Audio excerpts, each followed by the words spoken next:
और बुलेटिन की अंतिम खबर कहते हैं, जिसने भी भागवत कथा को सातों दिन ध्यानपूर्वक सुना और उसमें कही गई बातों को अपने जीवन में अपनाया, उसके जीवन का बेड़ा पार हो जाता है, यानी उसका जीवन धन्य हो जाता है।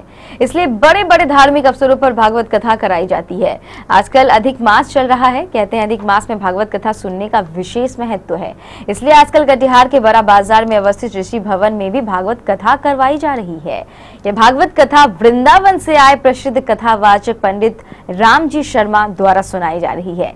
पिछले 3 जुलाई से प्रारंभ यह भागवत कथा आगामी 9 जुलाई तक चलेगी। आज 7 जुलाई को भागवत कथा का 5वां दिन था। कथा के 5वें दिन भी कथा को सुनने के लिए ऋषि भवन में श्रद्धालुओं की भारी भीड़ जमा थी। जिस समय भगवान ने गोपियों के वस्त्रों को चुराया, उस समय प्रभु की उम्र क्या थी?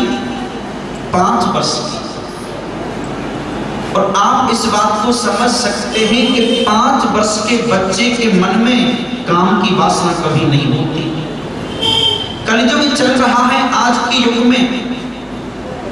5116 कुछ वर्ष निकल गए कलयुग को, लेकिन आज कलयुग में, इस युग में, इस समय में भी 5 वर्ष का बच्चा नहीं जानता कि स्त्री और पुरुष के संबंध क्या होते हैं, स्त्री और पुरुष के भेद क्या होते हैं।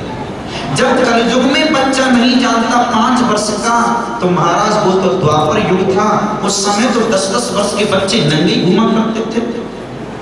श्री कृष्ण 5 वर्ष के बच्चे हैं, मन में काम की वासना नहीं थी। गोपियों से कह दिया जल से बाहर आओ और वस्त्रों को लेकर के चली जाओ। गोपियां निसंकोच भाव से आई और वस्त्रों को लेकर के चली गई। बच्चे हैं, इसलिए काम का दर्शन नहीं हो सकता।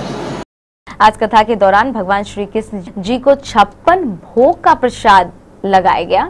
सभी श्रद्धालु इस भागवत कथा का भरपूर आनंद उठा रहे हैं।